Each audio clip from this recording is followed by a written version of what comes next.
Tonight, we're going to be talking about a really interesting character in Russian history, and one that I'm sure you're going to want to learn more about by reading this awesome book by Dr. Vladimir Alexandrov, To Break Russia's Chains, Boris Savinkov and His Wars Against the Tsar and the Bolsheviks.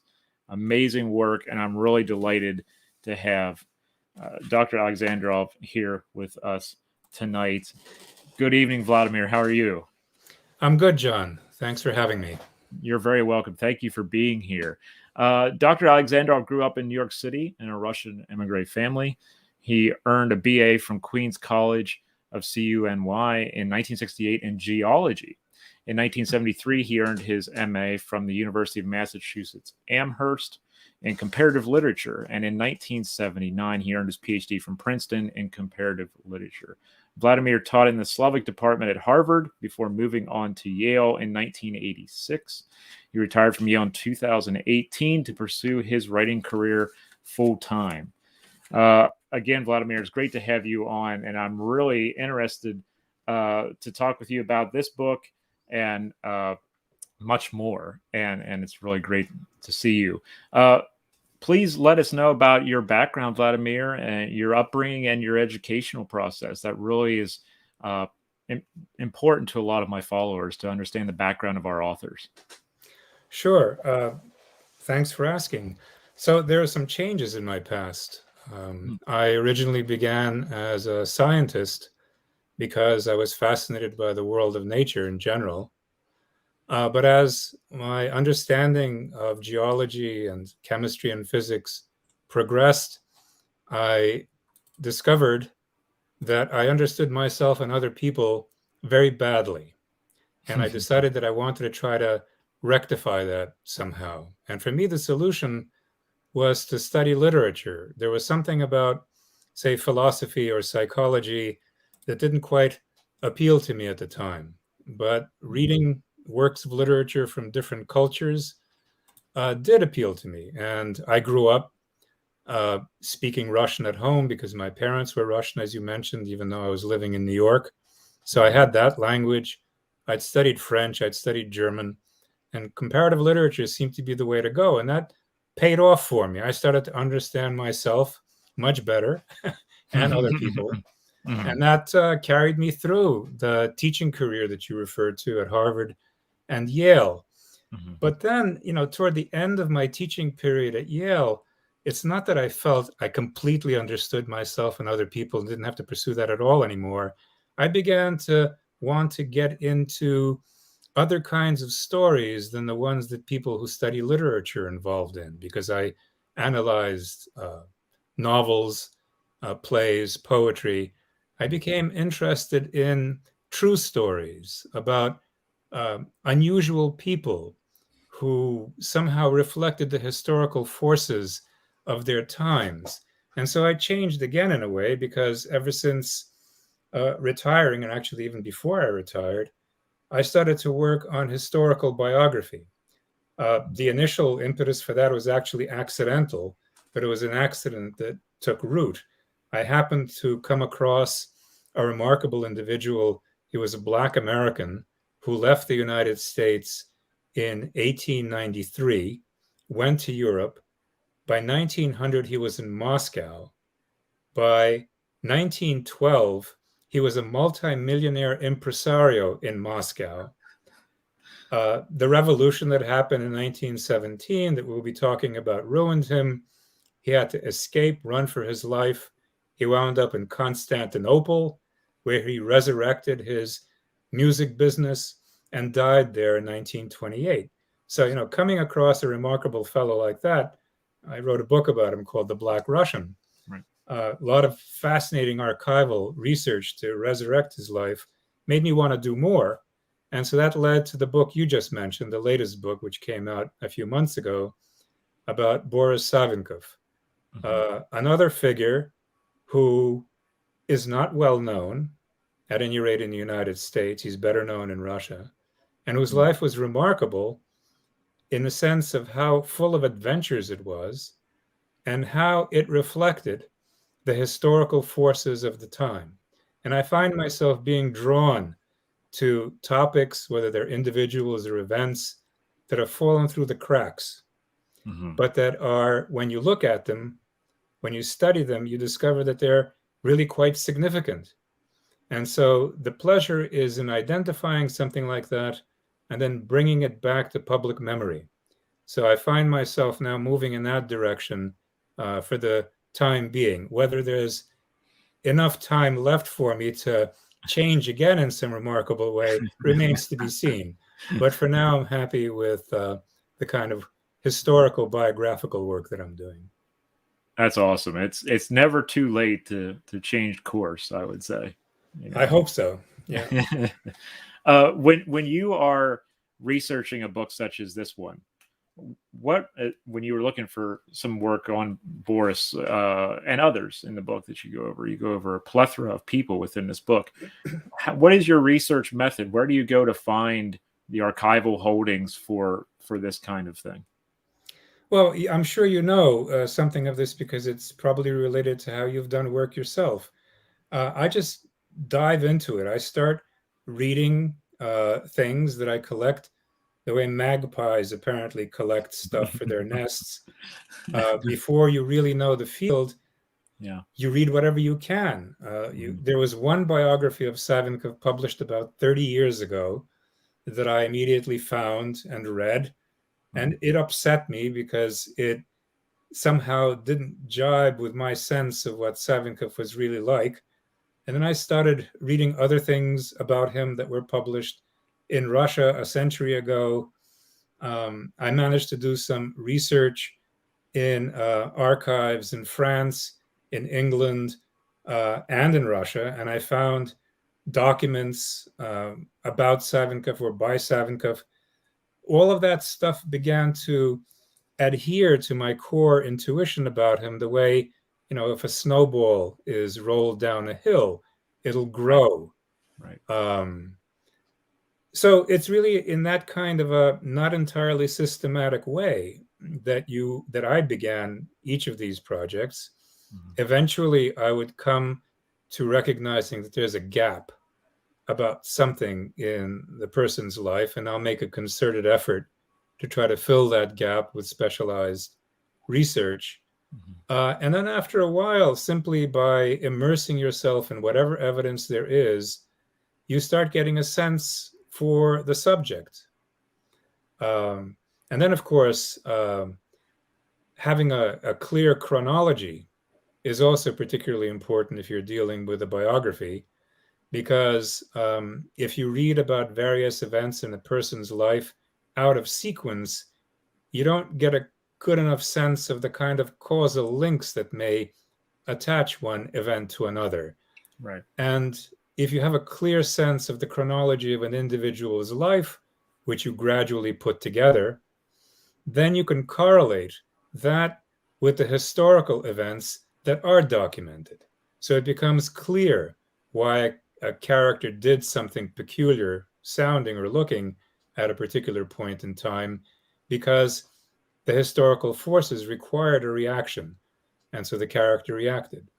So I don't have any kind of special method other than trying to read everything I can get my hands on initially, and then refining the accumulated information into some kind of a coherent story. It's ultimately about telling a coherent story. What is it like basically looking these things up in an archive in, let's say, Russia? Like, a lot of us don't have experience doing that. We may do it in the United States or Canada or Germany or England. What's it like in Russia doing this kind of work? Are there a lot of things that still are off limits, or is it opened up a little bit more? It varies a lot. First of all, the United States, France, England, for example, are all very user-friendly countries for people who want to work in archives. I've worked in them. It's an absolute dream, whether you're at the National Archives in Kew, or the National Library in Paris, or National Archives and Record Administration in College Park. Very user-friendly. In Russia, it's less so, although it's gotten better over the years. How is it less satisfactory over there. The process is slower. If you ask for a particular set of documents on Monday, they'll tell you, well, not that you'll have them in 3 hours, let's say, you may have them in 3 days, and you could come back in 3 days, and they say, well, sorry, it's delayed, it'll still be longer. But you can do work there, and they have some very rich collections that are open to researchers, and there are no obstacles to foreigners working in them. In many archives, it's like that. In the case of this fellow about whom I wrote my last book, it's a different story. There are tons of archival holdings about him in various archives in Moscow, and I was able to get my hands on some of those things, such as his correspondence with his wife, which was very important for giving me a sense of what he was like as a human being. But because Savinkov was an enemy of the Soviet secret police from basically day one when they came into existence right after the revolution in 1917 until his death, there are tons of materials about him in the various secret police archives, which were originally called the Cheka, and then the names kept changing. Eventually, they became the notorious KGB, and now the KGB has been renamed again into the FSB. And those documents are not accessible. Right. They were briefly made accessible when the Soviet Union collapsed. Some Russian historians, good ones, rushed into them to glean what they could from the scores of volumes of documents about Savinkov, and they published some of that stuff.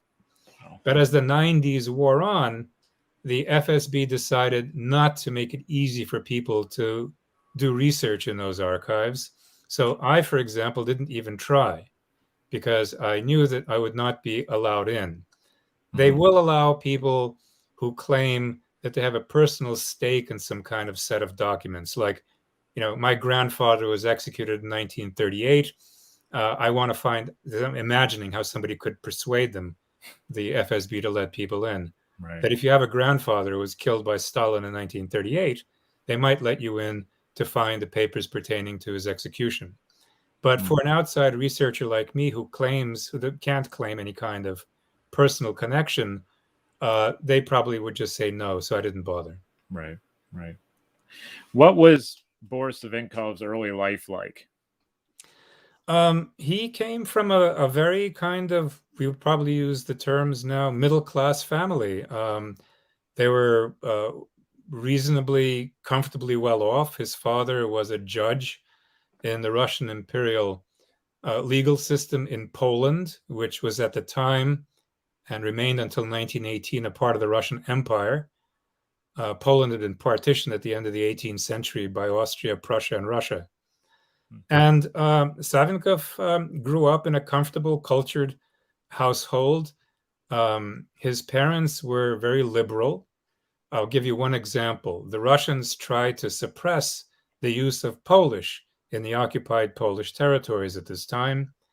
But Savinkov's mother insisted, and his father agreed, that he needs to learn Polish because it's the language of the people locally as well.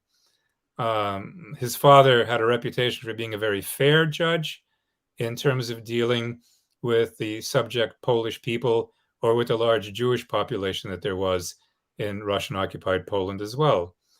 Savinkov was sent to a prestigious gymnasium, which is like a cross between a high school and a junior college, and then he started to go to St. Petersburg University to study law. But the problem there was that the Russian university system was quite reactionary, and students like Savinkov began to object to antiquated curricula and issues of that sort. They would protest. But since the imperial regime was heavy-handed, student protests against antiquated curricula would be suppressed surprisingly brutally by the authorities and the police. And what happens if you start beating up students about something trivial? They get angry. Yeah. And they get more agitated. And so what Savinkov did is gradually drifted into a revolutionary stance vis-a-vis the entire imperial regime. And it was a biographical pattern that was repeated by basically all of the revolutionaries of any note in late imperial Russia, from the late 1890s up through the revolutions of 1917. Students were radicalized by their experiences. They were also in a position to be reading a lot, thinking about different ways in which society could be constituted, and quickly became critical, many of them, of the existing system. And so most of the well-known revolutionaries became revolutionaries in university, which is what happened with Savinkov too. And he decided that he's not going to be a lawyer. Student protests are too trivial to pursue. The thing you need to do is not change the university system. You've got to change the entire national system. And so he joined the most populous and popular radical party in late imperial Russia, which was not the Bolsheviks, the way most people think. Mm-hmm. It was something called the Socialist Revolutionary Party. They were the most numerous and the most influential prior to 1917, and wanted things in some ways that we could sign off on today. They wanted Russia to be a democratic republic. They wanted universal suffrage. They wanted independence for all of the subject peoples. Poland for the Poles, Finland for the Finns, the Baltics for the Baltic peoples. Something that is very resonant for us today, especially in comparison to the Soviet Empire, which reconstituted, the imperial system under the Tsars. The socialist revolutionaries were also, as their name indicates, socialists. And what that meant is that they wanted the workers who labored in heavy industry and in industry to run the plants themselves.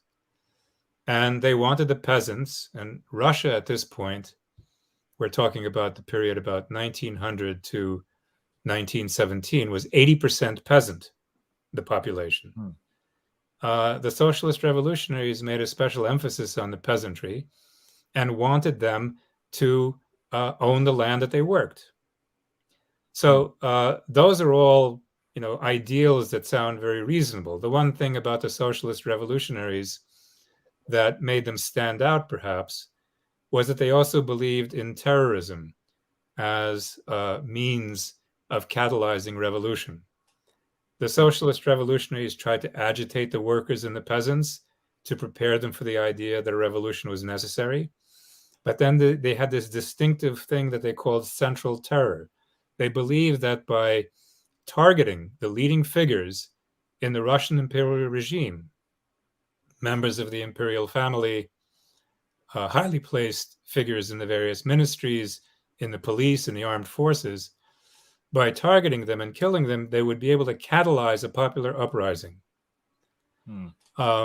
So they were terrorists as well. Although, again, I want to make it quite clear that I'm not defending this as a tactic, but I think it's an important historical fact to try to understand that these Russian terrorists were paradoxically moral. Well, how so? Right. Every terrorist probably thinks that he or she is acting on behalf of some higher ideal. The difference between them and the kind of terrorists we see today, unfortunately, is that the Russians did everything they could to spare innocent bystanders. Maybe I can just briefly give an anecdotal kind of an illustration of this. Sure. So Savinkov, when he became a member of the SR party, SR is short for Socialist Revolutionary, and was an important figure in their combat organization, which is the outfit that actually went around trying to assassinate people, organized the assassination of a member of the imperial family, the emperor's uncle, a man by the name of Grand Duke Sergei, very reactionary member of the reactionary Romanov clan. And so Savinkov's team figured out where they would have a chance of attacking this Grand Duke with a bomb, which is the method that they used. They threw something that would blow up on impact. And it's in the center of Moscow. The buildings around where this happened are still there. It's a few steps from Red Square. So the designated bomb thrower sees the Duke's carriage at night rolling from the Kremlin toward the Bolshoi Theater, which is also still in the city. It's a major house for grand opera and ballet in Moscow. He sees the carriage. He's been waiting for this moment for months. He picks up the bomb that he had in a bag by his side and starts running toward the carriage. Peculiarly enough, there were no guards around. Nobody saw him doing this. The coachman didn't see it. The terrorist runs right up to the carriage, looks inside, sees that the Grand Duke is there, but he sees that there's a woman sitting next to him and two children on the seat opposite. And he stops. He lowers his arm, and he watches the carriage roll off toward the lights of the theater, some several hundred yards away. So Savinkov, meanwhile, is sitting in a park that's about 150 yards away from this spot, waiting for the explosion that he thinks is going to happen. You know, it's the early February. It's absolutely freezing. It's completely dark. And all of a sudden, he sees the terrorist approaching, and they have this kind of Dostoevskian conversation because these are two terrorists in the middle of Moscow, in the middle of the night, who had just tried to kill a member of the imperial family, and they start talking about the morality of what they were about to do. And the fellow with the bomb says, I couldn't do it. It would be a sin to kill the woman and children. And Savinkov tells him, you're right. It would be a sin. Then they go back and give the bombs to their technician, a woman, because they had women in their group as well, to disarm the bombs because they were tricky and could go off by accident. And she says, no, you were right. We can't kill innocents. So this is the way Savinkov's terrorists worked, which is why I say they were paradoxically moral, and which is why, and this is a kind of a discussion that's awkward to have, but I think it needs to be said, why I think there was a difference between them and some outfit like Al-Qaeda, right? You know, nowadays, terrorists kill anybody. They don't attack the generals or the politicians who are responsible for their perceived injuries, right? They will attack any group of civilians doing anything anywhere as a sign of their wrath. So, you know, it's all heinous. It's all hard to think about. It's hard to write about because the details that I felt compelled to put in the book are hard to deal with. But differences are important. And so this is one feature of the kind of paradoxical behavior that Savinkov showed during his life. On the one hand, he was an assassin. On the other hand, he was tried to be a resolutely moral one.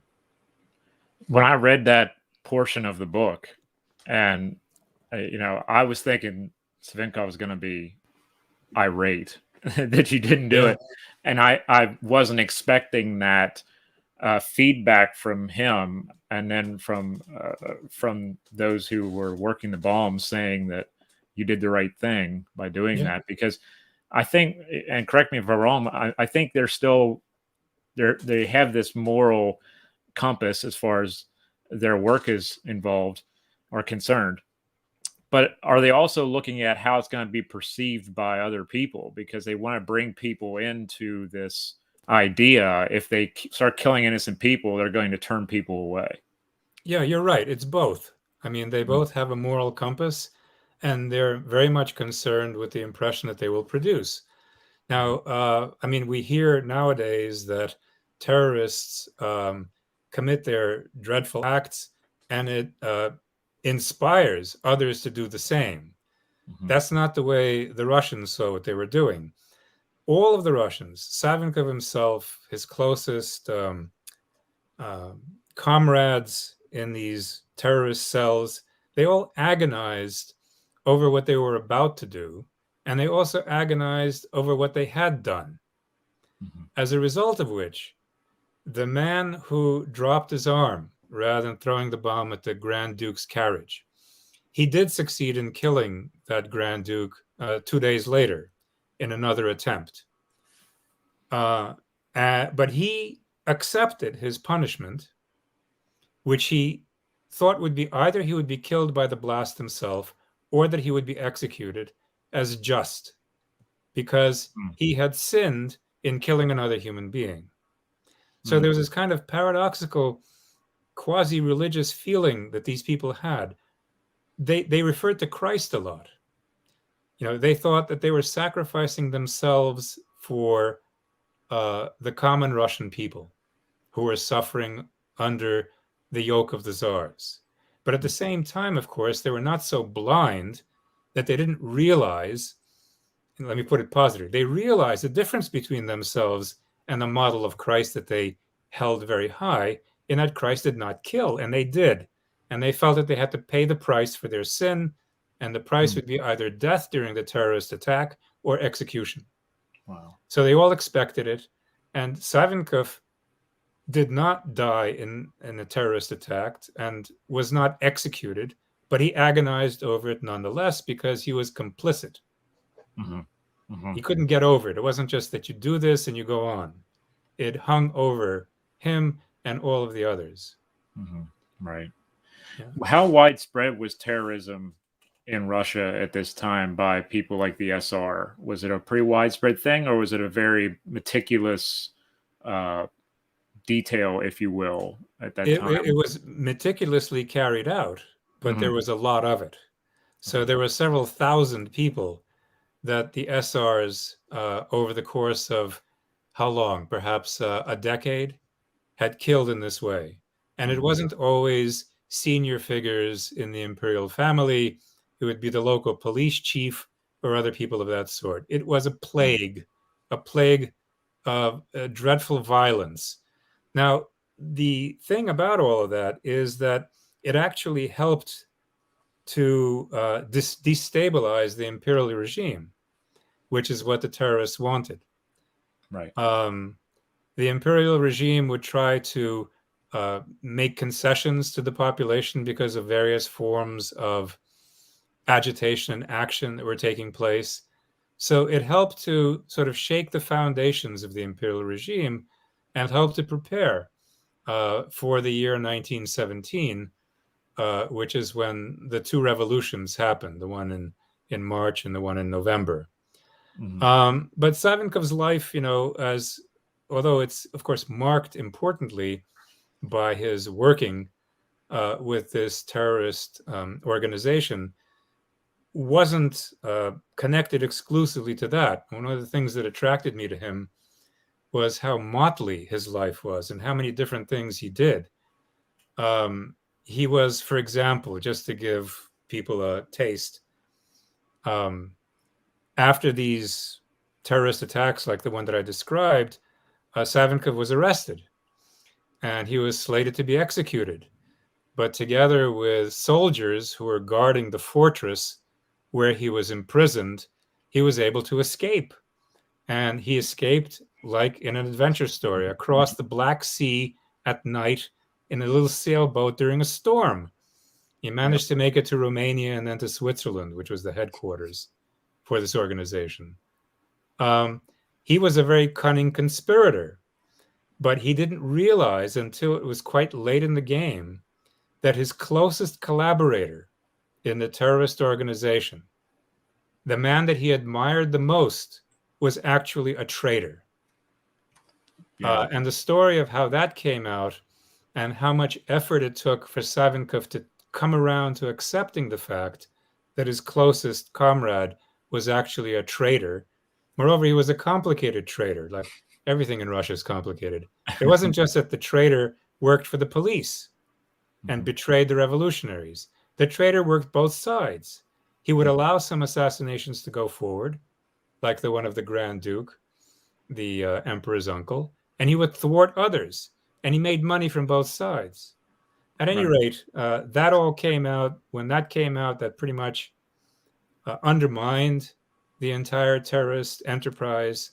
Savinkov lived in exile in France mostly for a long number of years before the beginning of the First World War. He became a writer. He wrote novels that caused sensations in Russia and that were translated into various languages, so that, for example, when in 1919 Savinkov met Winston Churchill for the first time, Churchill had already read Savinkov's novel and was actually very curious about this man who wrote this novel about his terrorist exploits. When the Great War began in the summer of 1914, Savinkov became a war correspondent for Russian newspapers on the Western Front. He was the only one reporting for the Russian press from the Western Front. And he completely bagged his revolutionary stance. He said, Russia is imperiled by the Central Powers. If the Germans win, we'll be worse off than under the Tsars. So we have to do everything we can to win the war for Russia. And he became a terrific kind of agitator for continuing the war until a victory was achieved. And then 1917 happens. The first relatively liberal revolution occurs. The Tsar abdicates. There's a liberal socialist government that comes into power, the so-called provisional government. So what does Savinkov do? He had been a virtually penniless writer in Paris, incidentally hanging around a famous French cafe with artists who became world famous later, like Modigliani or Diego Rivera, because when he wasn't reporting from the front, he would go to Paris and he spent time in artistic cafes. So Savinkov sees that the empire has collapsed. He rushes back to Russia, and within several months, he winds up being appointed acting minister of war of the new Russian government. I mean, he had been a terrorist blowing up imperial ministers. Right. He had been a penniless writer hanging around in left bank cafes with, decadent artists. And now he's the acting minister of war, trying to rally the Russian troops who are becoming more and more reluctant to fight. Anyway, this is just part of the kind of change, a series of changes that he endured. I mean, he organized private armies against the Bolsheviks, both in Russia and in Poland. He organized a private, in the sense that he ran it himself, organization to try to sabotage various aspects of Soviet military and civilian life once the Soviets took power. He became a major thorn in the side of the early Soviet state, which is why there are those scores of volumes of documents about him that are in the now FSB, formerly KGB, archives in Moscow. They reflect how seriously the Soviet regime took Savinkov as a threat.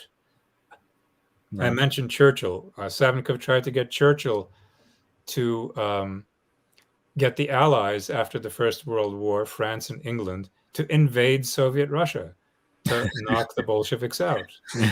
Patton would have been on board for that.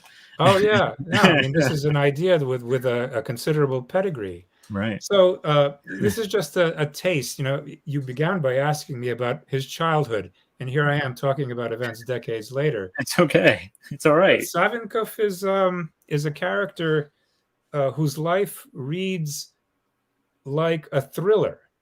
It does. If you didn't say that this was a biography based on archival research and so on, it would sound like somebody made it up. But Savinkov really led a life that is hard to believe at times, and he was tireless. He was tireless. Somebody in another interview said to me, "Yeah, well, but he failed at everything he did." That's because, well, he didn't overthrow the Tsar himself. He didn't overthrow the Bolsheviks. His private armies in Russia and in Poland did not succeed in achieving the ends they wanted. But what I thought of in response to that comment from before is that that's a perspective from the present day. That's a perspective from knowing how things played out. But if you look at the historical texture of the time, whether it's Savinkov as the acting minister of war, or Savinkov in 1918 raising a private secret army in Moscow and planning to try to knock the Bolshevik leaders out of their positions. Things were much more fluid. Mm-hmm. They could have moved in all kinds of directions. The Marxist view of history is that there is a kind of a foretold evolution of an historical process. And so the Bolsheviks, of course, signed on to that it was somehow inevitable that there would be a revolution and that they would win it. If you look at the evidence of what was going on a day-to-day, sometimes an hour-by-hour, on an hour-by-hour basis in revolutionary Petrograd in early November of 1917, when the Bolsheviks were plotting their coup d'etat, a slight breeze from an unexpected direction could have changed history. And Savinkov tried to be that slight breeze repeatedly. Mm-hmm. So I don't think it gives him sufficient credit to describe him as somebody who failed in everything that he did, because he was a committed player. Sometimes things work out, sometimes they don't, but he kept trying. That's another thing about him that's very interesting, to understand the psychology of somebody like that. Where do you get the will to be so determined over such a long period of time, which in his case was decades? Right. That's what interested me when I first received the book. And thank you, Pegasus Books, for sending me the book.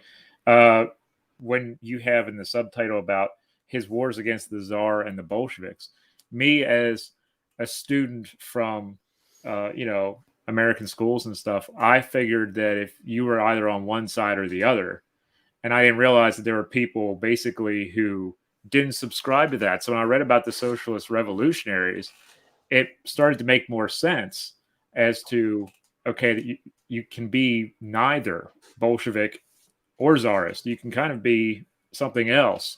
Yeah. And I wondered, after the revolution comes up and he becomes a thorn in the side of the Bolsheviks and in the Soviet Union as well, is that something that continues for other people who are part of the socialist revolutionary movement as well? Or do they kind of fall into line, or is he kind of an outlier?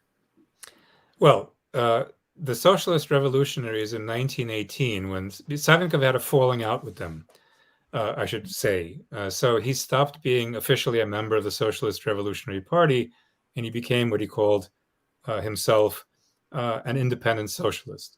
But the SRs, the socialist revolutionaries, continued. They tried to accommodate themselves to the new Soviet system with the Bolsheviks, but they saw that the Bolsheviks were drifting more and more in the direction of tyranny. For example, let me just backtrack for a second and come back to the summer of 1918. So in January of 1918, the revolution, the coup d'etat by the Bolsheviks when they seized power, was in November of 1917.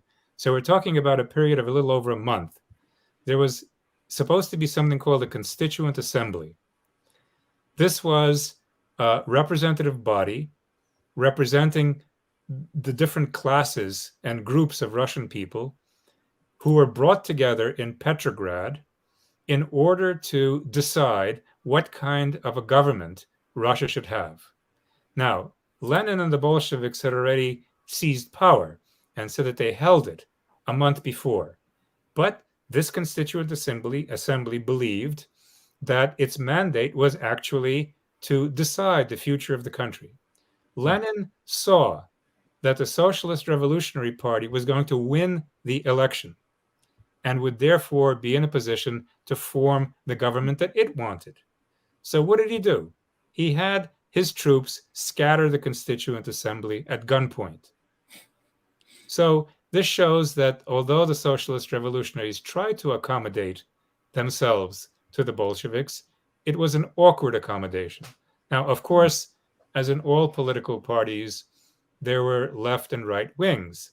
So there were socialist revolutionaries who were closer to the Bolsheviks, SRs who were further away from them. And in the summer of 1918, the SRs staged an uprising in Moscow. They managed to arrest the head of the Soviet secret police, a notorious figure by the name of Dzerzhinsky, and they were in a position to seize power. But their will failed at the last minute. They decided that the Bolsheviks were basically errant brothers of theirs, and they let them go.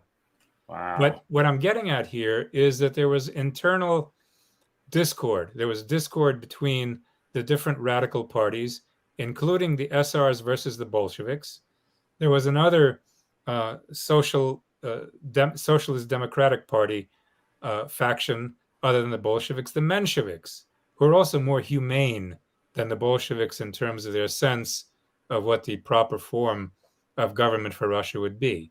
And over the next few years, the Bolsheviks suppressed all opposition parties. If you were a left-wing socialist like a left SR or a Menshevik, the Bolsheviks over the first years of the 1920s suppressed them and eventually eliminated them as a political force. So that's what the Bolsheviks did, and Savinkov saw this coming. As early as 1917, he saw the authoritarian streak that the Bolsheviks had, and Lenin in particular, and Trotsky. And that's why he fought them as zealously as he did. Wow. And of course, we know what happened later. By the late 1920s, Stalin was on the ascendant. And then, the 30s are the period of Stalin's terror. And the system survives for decades afterwards, culminating in the Great Terror of the late 30s with, millions of people arrested, sent to the Gulag, and all the rest.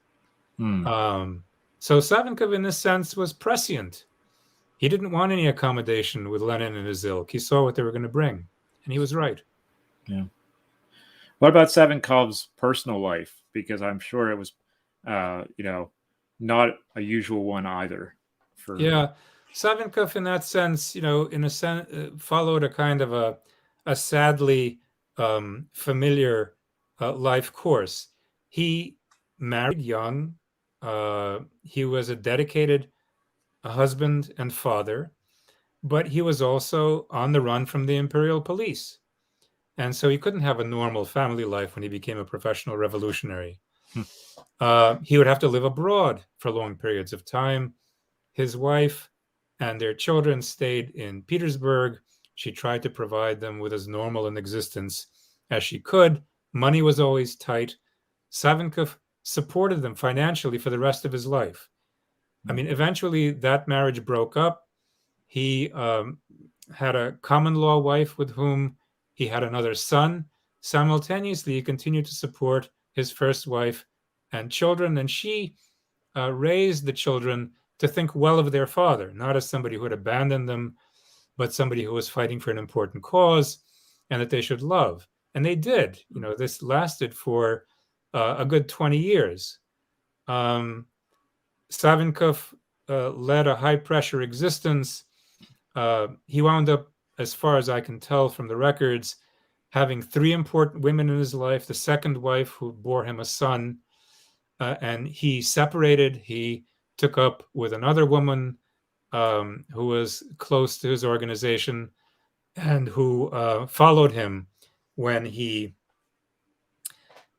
snuck across the border into Soviet Russia in 1924.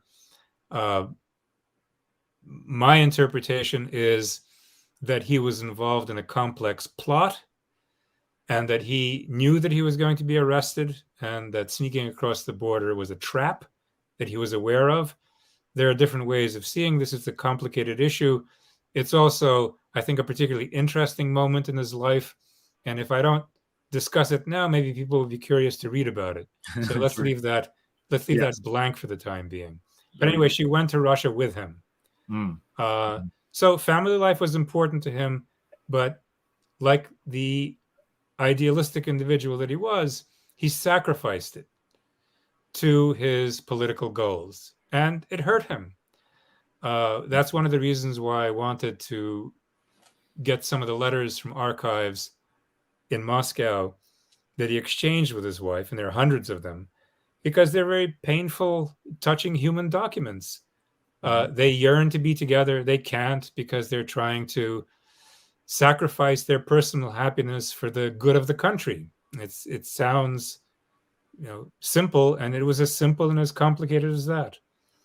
Savinkov had important friends. Some of them were very significant figures in Russian culture.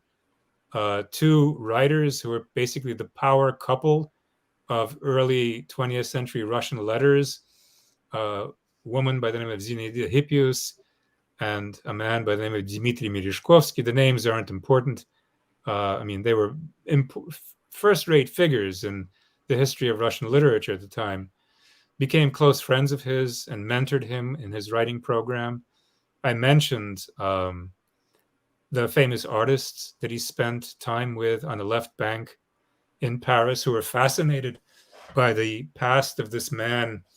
And he was interested in their art because he was a writer himself. I mentioned Churchill.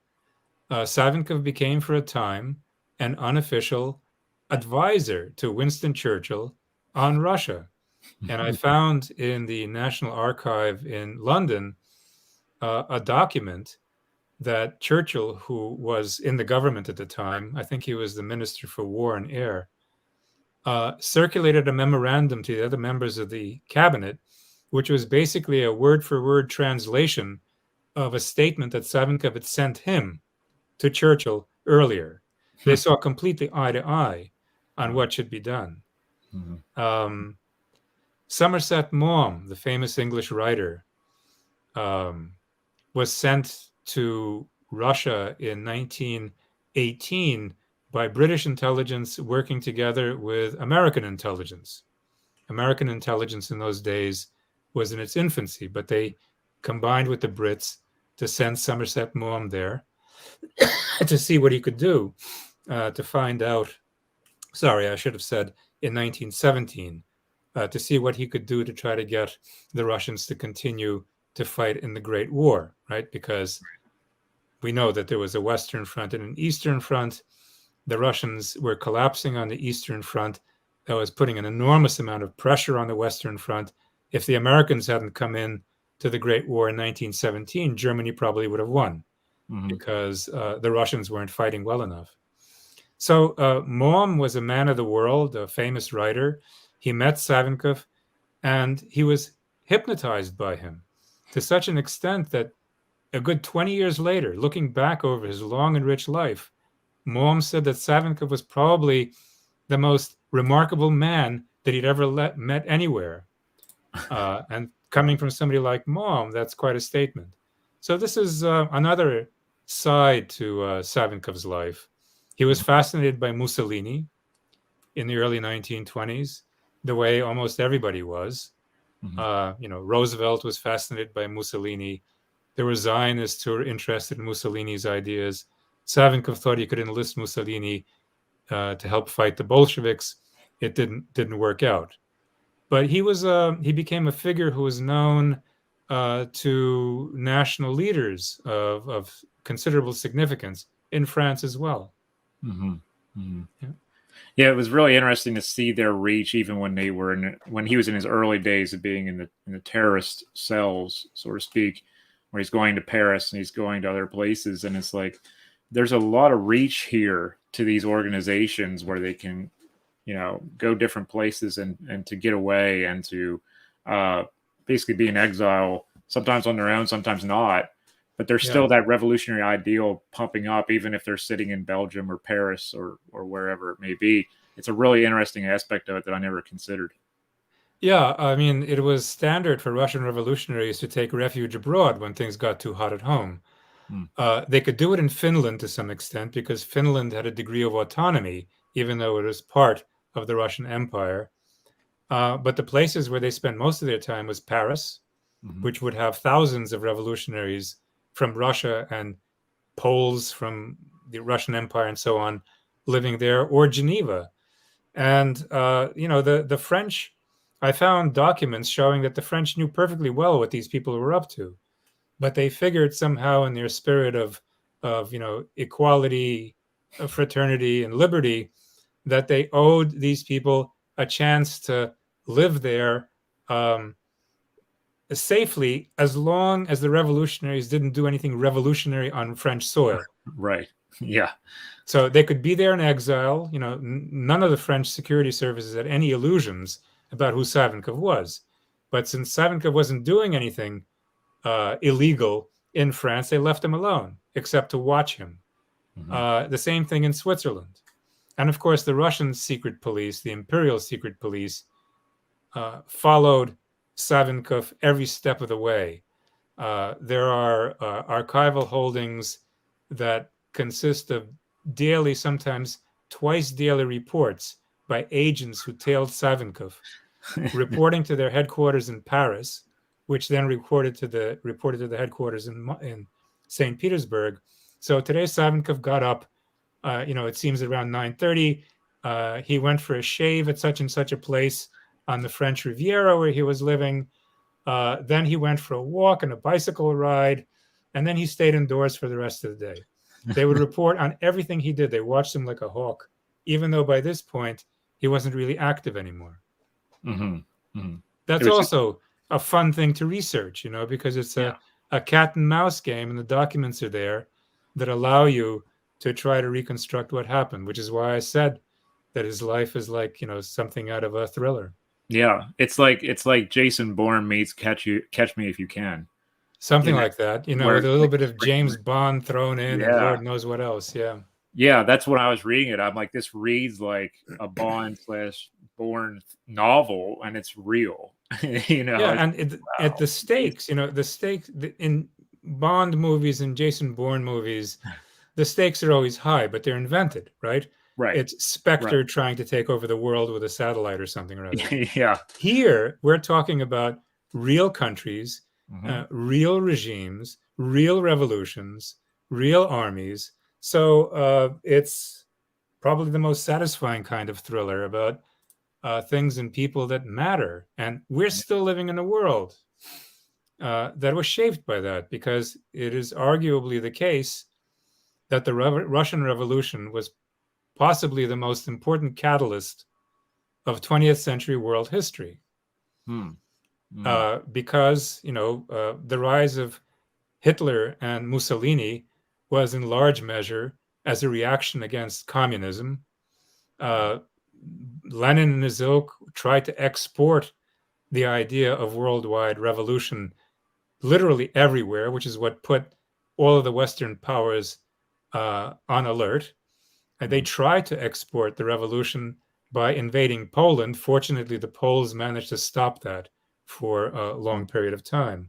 Right. But it's certainly one of the signature events defining 20th century world history. And Savinkov's life runs like a red thread through all of that. He was a player in all of the events preceding, during, and after that revolution, which is why I was drawn to him too. Final question. It's kind of like a out of the left field area, but it's not a gotcha question. How do you think Savinkov would feel today about Russia? I think I've inevitably thought about that. And I think that Savinkov was a diehard liberal, in the sense that he would have wanted nothing less than a democratic republic for Russia. And as I said before, with self-determination for all of the peoples that had been subjugated under the Russian Empire. So I think he would have found what is happening now increasingly in Putin's Russia deplorable. I came up with that question as I finished the book, and I'm like, I wonder what this guy would say today. Sometimes I think about these historical figures and how they would see their local area or their country in the modern sense, and how we perceive it. How would they have perceived it from a mentality of 1917, 1918, 1920?